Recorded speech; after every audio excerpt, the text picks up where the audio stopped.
tell you, I've been selling cars. 25 years. Because Ronnie's taught him to do it. I've taught him to do it. Because what most people do is, well, gee, what would you pay? I'll be right back. And off you run to the Wizard of Oz. So we've taught the customer that it's profitable to object to us because most people don't know what the hell to say. It's not the salespeople's fault. It's people that train salespeople's fault. It's management's fault for not getting the salespeople trained properly. This will work.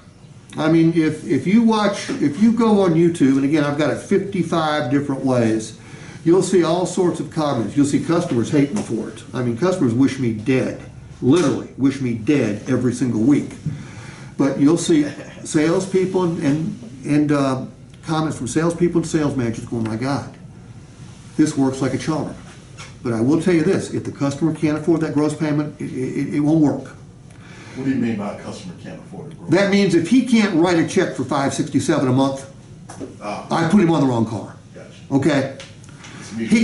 I'm counting on the customer just give me pushback on the payment because that's what they buy. I need a lower payment, Steve. They're expecting me to get up and leave and go see you, the manager, to get a lower payment. I'm not going to do that. I may have to, but I'm not going to do it.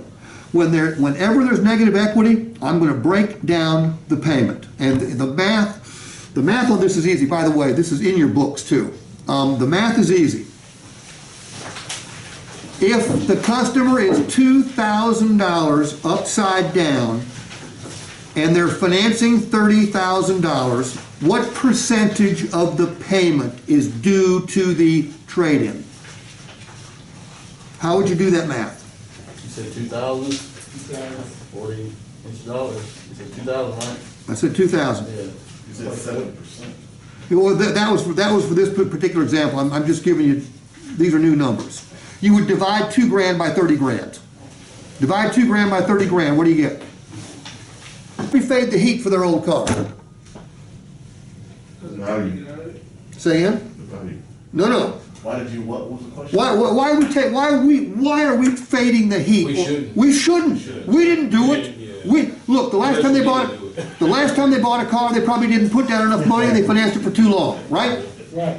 But why? So why are we taking the heat for it? Because it's like we're masochists, okay? We shouldn't take the heat for it unless you sold them the car, then you deserve the heat for it, okay? But in most cases, we didn't sell them the car.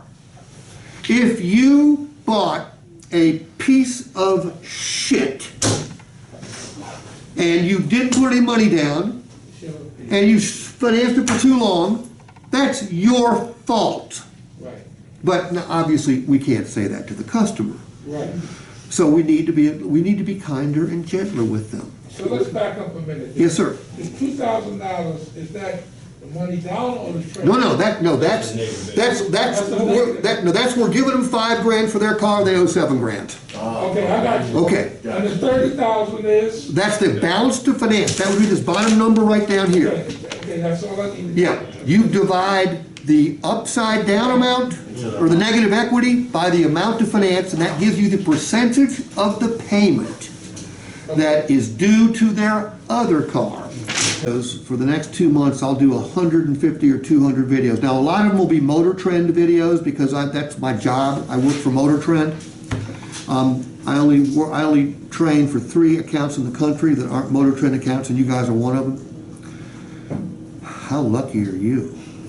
Married. I know you're not thinking that, but you are. And if you want me to, I'll send you the playlists for each one of these different ones, and those videos, that playlist will be just videos on net payment and handling negative equity. You know, it just shows you different ways to do it.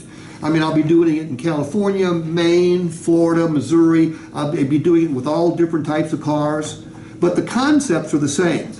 The math is really easy. It's the storytelling that is what makes it work. Best salespeople in this country in any industry are the best storytellers. And when I'm talking story, I'm not talking about lying. I'm talking about telling the truth.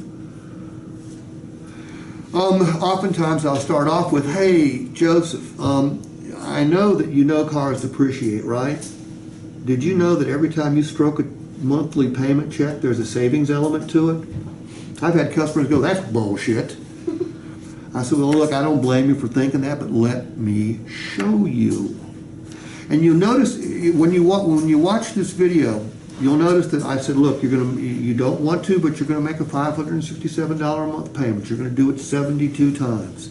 So am I acting like I'm gonna back down from my payment? No, this is called payment justification, not negotiation. If I'm negotiating with Madison, we're going to compromise. That means I'm going to have to go back and get a lower payment. I don't want to get a lower payment, because if I get a lower payment, what happens to my, let me turn this off so